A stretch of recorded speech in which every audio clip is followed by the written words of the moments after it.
Mamen. Ito na nga yung pinagka-crave ko, mamen. Tinira ko na. Sabi ko naman sa inyo, titirahin ko yan, mamen, pero mas simpler version. Mas madaling version, pero yung lasa, baka masarap sa pa, mamen. Pero syempre, kanya-kanya namang trip yan. Kanya-kanyang panlasa yan. Pero sa akin, solve to, mamen, dahil nga doon sa mga pinaglalagay ko. At super daling gayahin, super simple. Kaya paano, mamen? Tirahin na natin, baka tirahin pa ng iba. Mamen, ito nga isang magpapasarap dyan, mamen. Ayan yung niluto natin ng isang araw, mamen. Balikan nyo na lang sa mga video.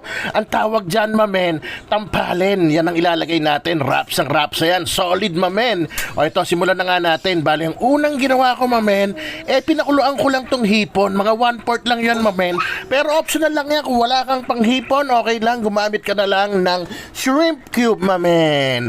O yan, set aside natin yun. Tapos balatan itong bihon, mamen. Ayan, binabad ko na. Ayan, nabalatan ko na rin pala yung hipon. At yan, maglalagay tayo ng giniling. At ito yung ibang lalagay natin, mamen, para lalong sumarap ang ating palabok, mamen. O ito yung tampalin na niluto natin ng isang araw. Initin natin yan maya-maya lang, mamen. O ito na, sa panibagong kakaserola, mamen, naglagay lang ako ng onting mantika. At ito na yung tampalin, mamen. Dapat malakas apoy mo pag niluluto mo yan para lumutong ulit. Parang dinouble fry ko na lang yan, pero hindi ko na dinip-fry, mamen. Kasi mamantika na yan. Tapos itong pinaglutuan na diniscard ko na yan, tapon yun na yan, maglagay na lang tayo ng bagong tamantiks, mamen. Mamen, tong mantikang ginamit ko, mamen, yan din yung mantikang tampalin, mamen. Pork oil, kumbaga. O yan, mag-isa na tayo na aromatiko, mamen. Sibuyas, alam nyo na yan. Hanggang labasan, pag solve na siya, ilagay nyo na yung bawang, mamen. Tapos, pag okay na, tostado na ng onte, lagay na natin itong giniling. 1/4 yan na pork giniling, mamen. O alam nyo na rin yan, kisain nyo lang hanggang mag-color brown siyang ganyan. Tapos, timpalangan natin ng paminta at patis, mamen. O, mukha lang marami nilagay ko kasi maliit yung butas niyan. O, alam nyo na, malihilig si mamen sa maliit butas. Ayan, sangkutse nyo lang yan. Pag ganyan na kulay, sama nyo na yung tinapa. Tatlong, galunggong na tinapa nilagay ko para lasang-lasa. Pwede nyo rin i-toppings yan, mamen. Kaya lang ako, sinama ko na sa sarsa para siguradong lahat ng noodles ay malagyan ng lasang tinapa, mamen. Yan, tapos nilagay ko na yung sabaw ng shrimp.